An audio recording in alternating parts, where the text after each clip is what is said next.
When it comes to LEGO's in-house themes, few are perhaps as legendary as the Adventurers line from the late 90s, early 2000s. Today I'm super excited to share with you set number 5986, Amazon Ancient Ruins, the largest set of the jungle sub-theme of Adventurers. I've got the completed set as well as the box and instructions, so let's take a closer look.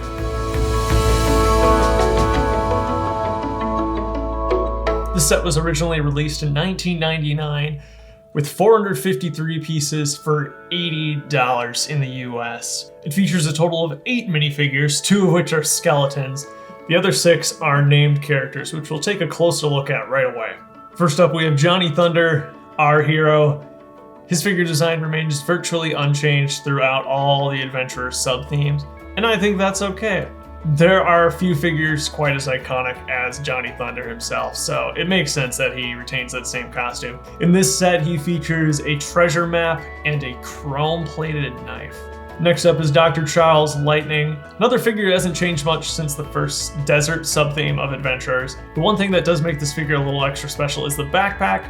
He features a number of accessories as well, including an actual functioning LEGO magnifying glass and a pickaxe as well, which I guess is functioning if you try hard enough. Miss GAIL Storm actually is a figure that had received a bit of an upgrade from the desert sub-theme to the jungle sub-theme. The set instructions have you giving her a sword, but there's plenty of other accessories for her to pick up along the way. I really like the prints on these first 3 minifigures. They have some really fine detail for their time. For our villains, we have SEÑOR Palomar, the big baddie of this sub-theme who is trying to sabotage Johnny Thunder's efforts to obtain the Sun Disk, the one true Sun Disk. He looks appropriately evil and features a cowboy hat in white, which is not all that common. His sidekick is GABARROS, who embodies unenthusiastic thug pretty well. The artwork on his torso definitely stands out with that very comically styled wrench and the oil splotches on his shirt. It just seems a little out of place against all the other characters.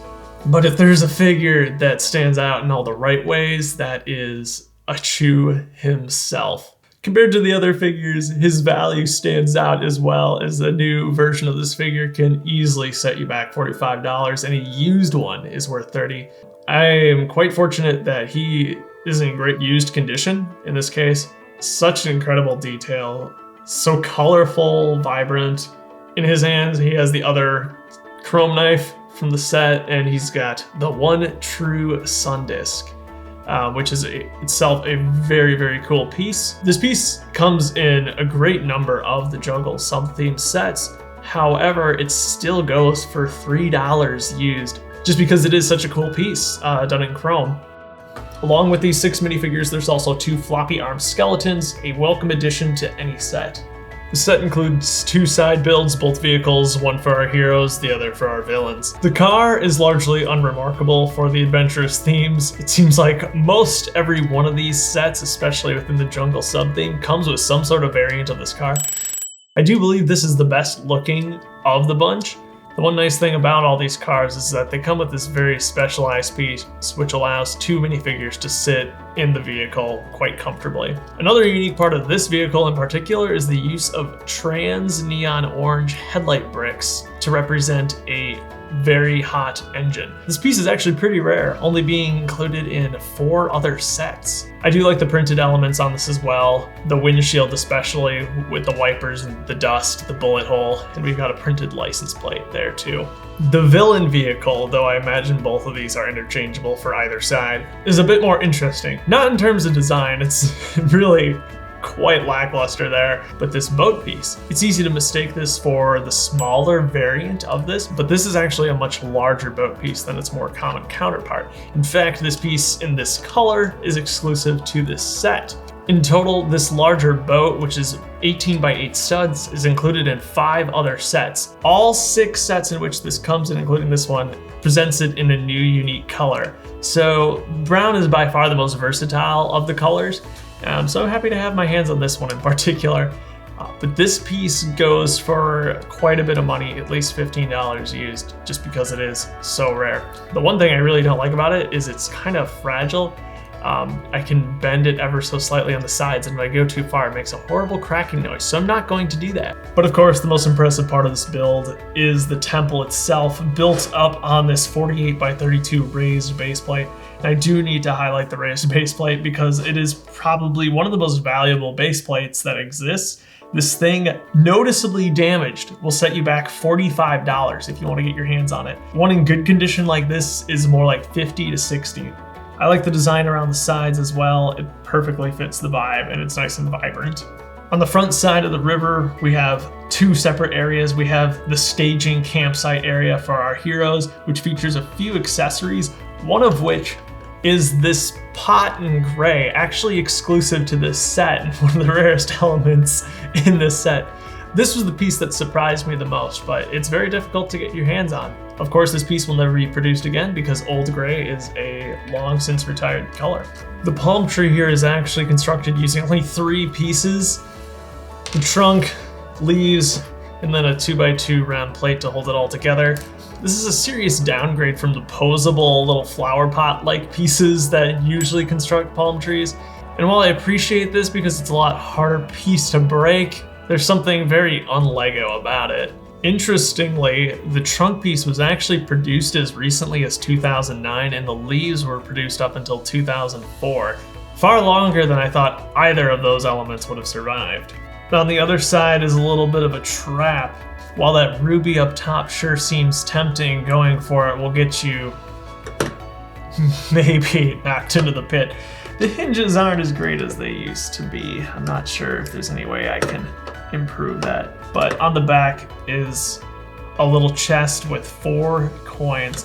I love to get these chrome gold coins. They aren't terribly Lego compatible. It's very hard for figures to hold them, but they still look absolutely awesome. Love the chrome plating on them.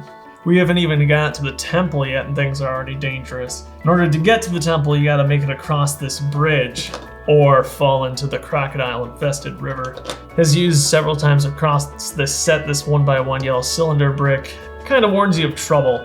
This bridge can be collapsed by pulling that piece out, sending who's ever on it tumbling into the waters below. Now we've gotten to the temple itself.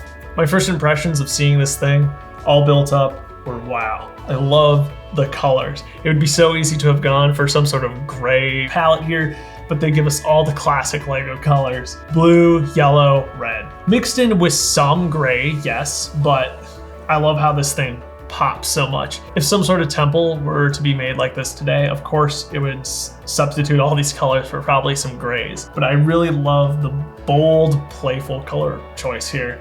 It works surprisingly well. And yes, it dates itself, surely, but I'm glad that it doesn't lean into realism so much. This is a theme all about adventure and play, and the aesthetic of this build really embodies that. This section of the build is sort of modular, so it comes apart into 3 separate pieces, which can be put in all sorts of different configurations around the base plate. Don't expect a very warm welcome when trespassing on this temple. After you've cut your way through this cobweb piece, you're about to be greeted by a skeleton falling from the ceiling. It's a pretty simple mechanism, made surprisingly with no Technic. Instead of an axle or pins, we get a lance. It's a pretty effective mechanism. Sometimes the skeleton gets caught on the walls, but for the most part, quite fun, easy to reset. The skeleton contraption takes up the large majority of both the top and bottom of this central area. I certainly need to highlight the 4x6 wall panel here with this unique print. This is definitely exclusive to this set and probably one of the most valuable pieces in it, aside from the base plate perhaps in that boat. It's a great looking print featuring some gold printing and a very nice level of detail.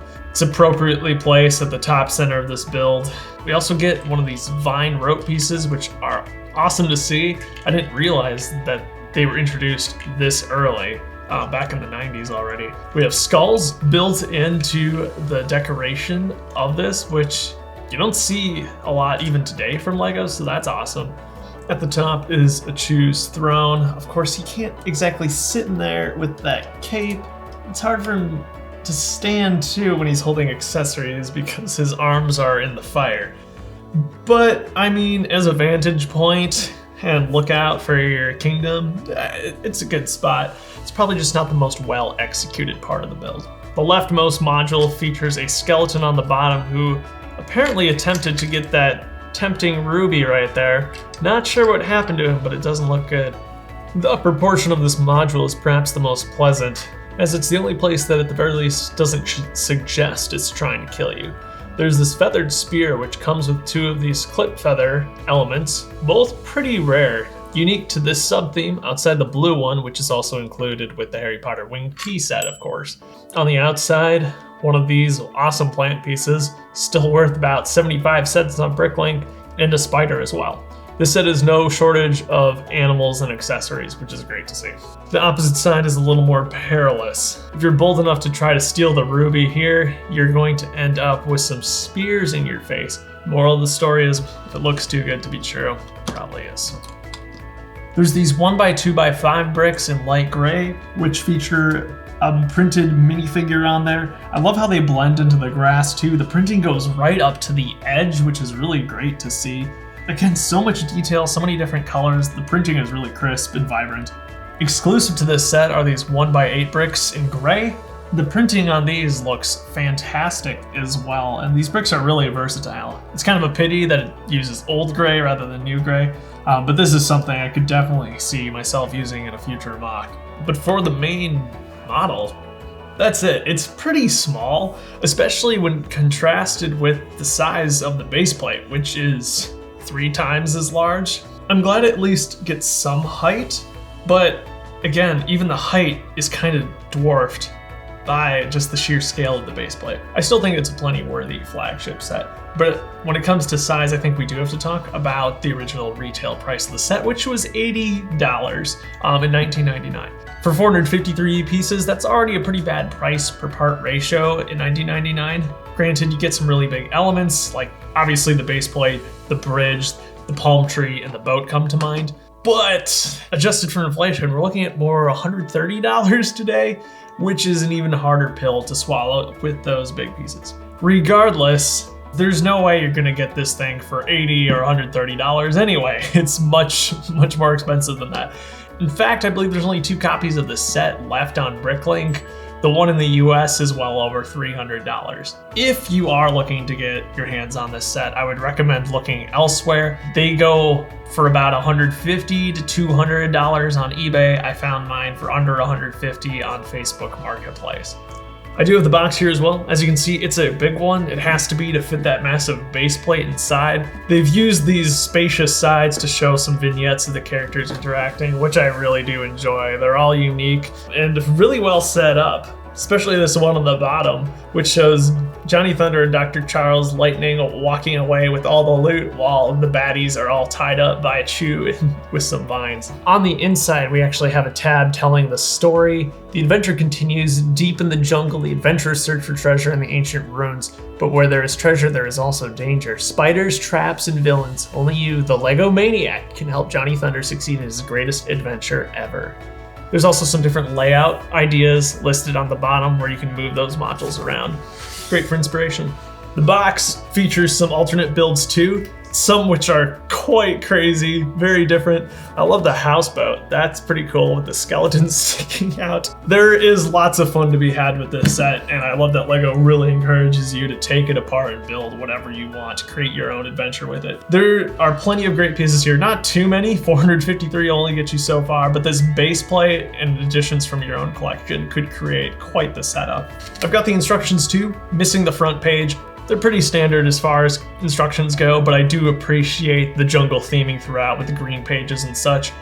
Despite that nasty price tag, I believe this is a very successful set. As a playset, it's so much fun. For the collector, it's an absolute gold mine with fantastic figures, all sorts of rare parts, and it's a great piece of LEGO history from one of their best themes. I was so excited to get my hands on this set. This is actually my first adventure set ever, believe it or not, unless you count this one, which I definitely don't count. This set was great fun to build. I absolutely love the minifigures and the pieces, and it's one I'm going to keep together for a while just to enjoy. Speaking of enjoying stuff, I hope you enjoyed this video. And if you're a fan of the Adventures line, the jungle sub-theme specifically, I do have one of the smaller sets I could take a look at as well. Let me know if you'd be interested in that. thank you so much for watching, and I will see you again with another LEGO related video very, very soon.